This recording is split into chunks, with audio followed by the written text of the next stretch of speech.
Hello, I'm going to talk about luxury beliefs. What are luxury beliefs? Well, they're a belief in something that you know how there's luxuries, like things you can only have if you're like this amount of rich, or things you can have if you live in certain societies? Well, same thing with beliefs. And for example, believing in gay marriage. Now, being gay is kind of a thing for homeless and rich people, but like endorsing it or really being into that kind of ideology is typically seen out of people who are richer and people who are more towards fascist or, in a lot of cases, communist ideology. And the reason why I say that is because a lot of these people can afford to say, oh yeah, I support transgenderism, but you could say, oh, what about poor people who say that? Yeah, there are poor people who say that, but the difference is you can afford to go around and be like, hey, don't do this, hey, don't be transphobic, okay? Because you view everything in richer and poorer, in this class and us versus them, when in reality you're like a multi-trillionaire, and then you're like, yeah, I'm gonna complain about the rich while being rich. It's not gonna help you, okay? If I was a rich person, I would say I would not be like anti-rich person, okay? And they're like, oh, you should try fascism, you should try communism. But if you look into history, if you look into historic, socialism or communism, fascism, or stuff like the Nazis, they did not work out.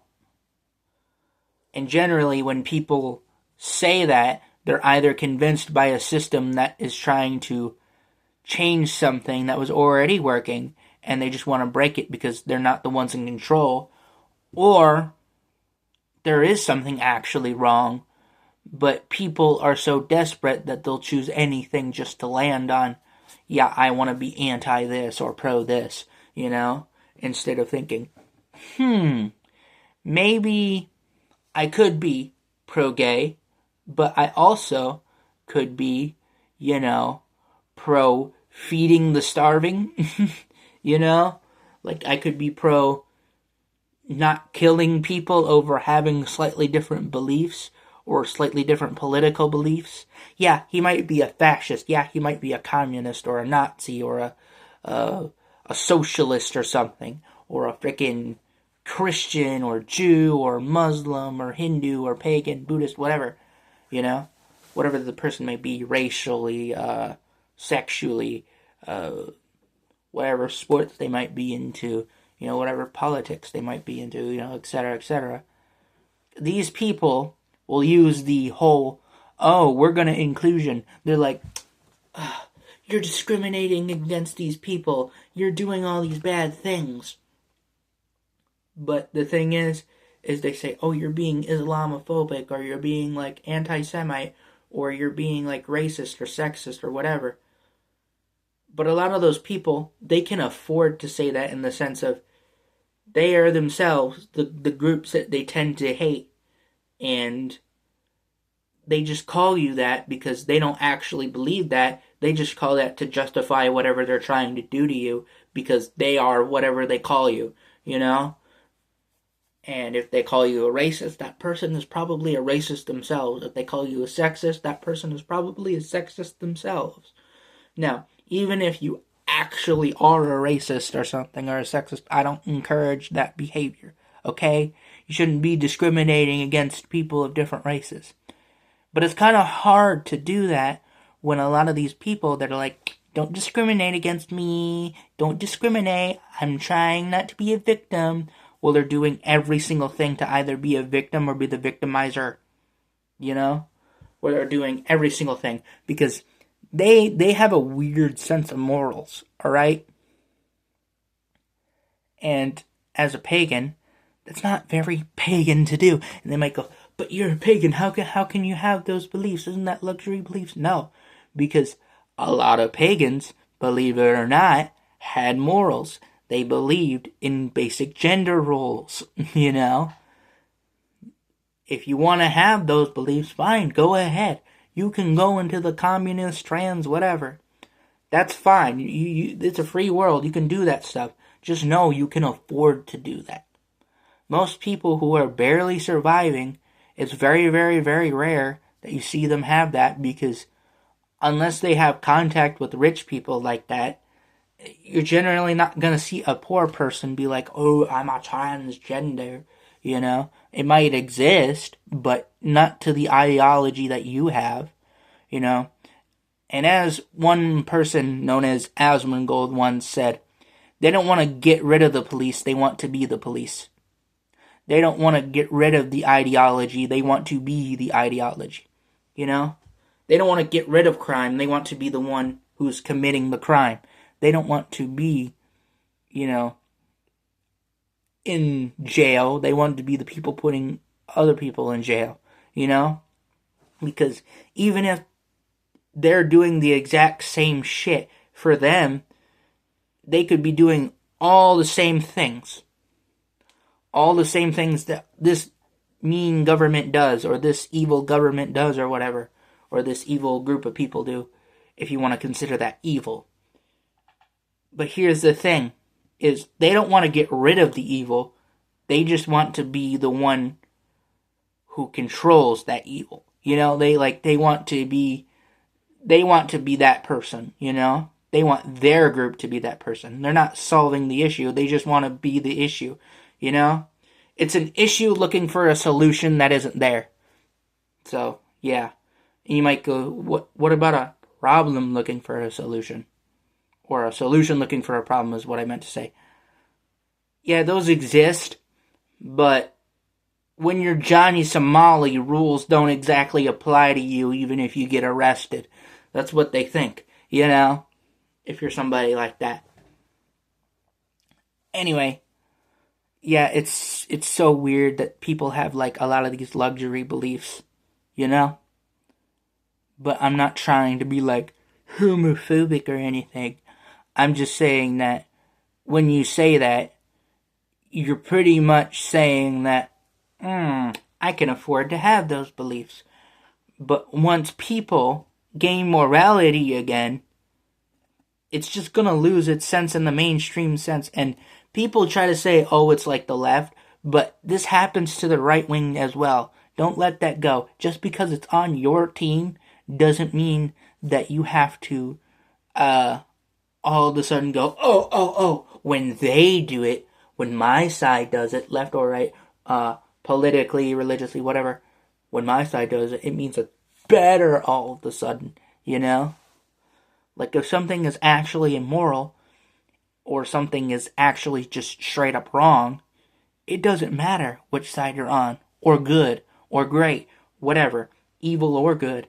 If it's evil, then it's evil. If it's good, it's good. If it's neutral, it's neutral. But whatever the case,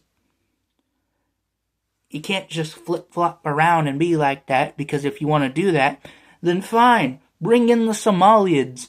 The Somalians that have, like, different clans that have, you know, these African blood disputes, you know, where they're, like, fighting over, oh yeah, I want Somalian culture, I want everybody to focus on Somalia in America, but get rid of these Somalians because they're from different clan, they're from not my race, they're from slightly different group than me, you know, even though I'm like the same religion or whatever as them, you know, like you wouldn't want to be those kind of folks.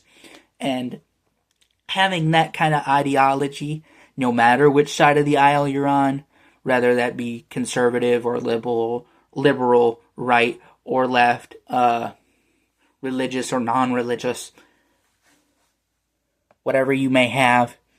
Hell, even in sports, it's an issue, you know, because they're not thinking, you know, they're not thinking, you know, I'm not saying you have to view everything as moral, but you do have to use logic in some way, you know.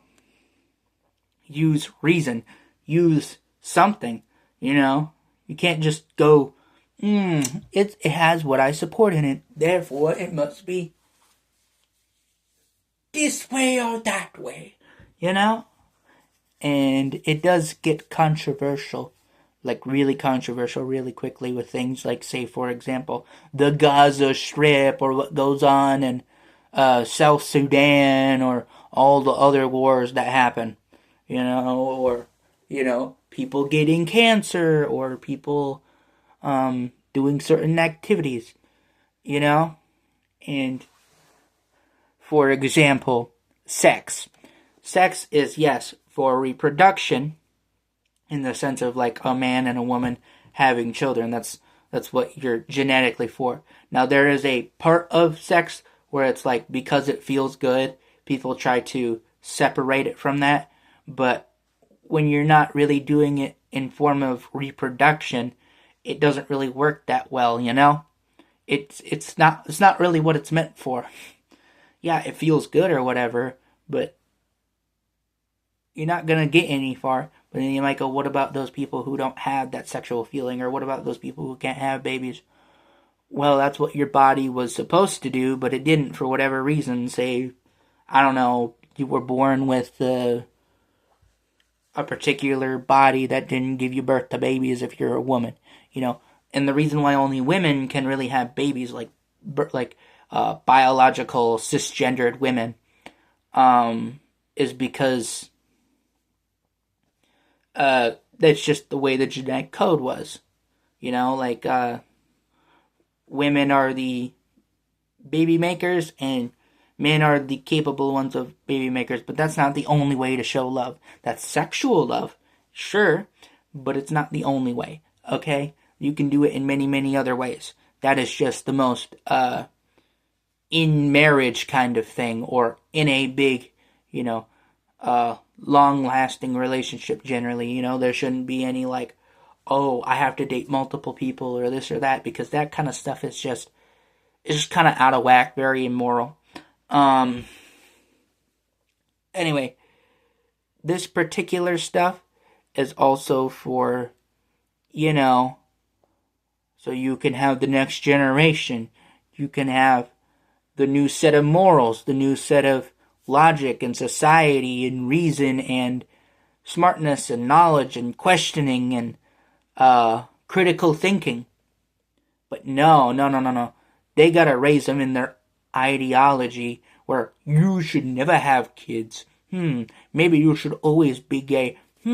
Maybe I should teach them ideologies that they shouldn't really learn about until they're an adult, If you ask me, when it comes to the gay stuff, yeah, probably teach them in like their teenage years, and then later teenage years, maybe teach them about the transgender stuff. But they would have to learn about, things like sex ed, early on, not too early on, obviously. When you're like a little kid, no, obviously not. The maximum age I would probably say is like 12 to learn about sex ed, but then when it learns to like gays and transgender stuff like that, yeah, you can teach those things, but I would say I wouldn't like try to, endorse kids having sex or something like that, gay or straight. So yeah, there are those people that are like, oh, infinite gender, oh, infinite sexes, or oh, no, you can identify as no sex, or you can identify as both sexes, or something like that. It gets weird. But don't get this wrong. I'm not trying to like bash you on here if you have these beliefs. I am just simply saying that the beliefs that you have are luxury beliefs. Okay? That's just what I'm really here for. And I don't really believe in those beliefs. I believe that being gay is more of a genetic dead end. You can do it. You can be normal doing it. Fine. But it's like, it's not gonna give you anything for the next generation, too much, other than, oh, I was gay or something. And then trans ideology, that's just the sexual version of body dysmorphia.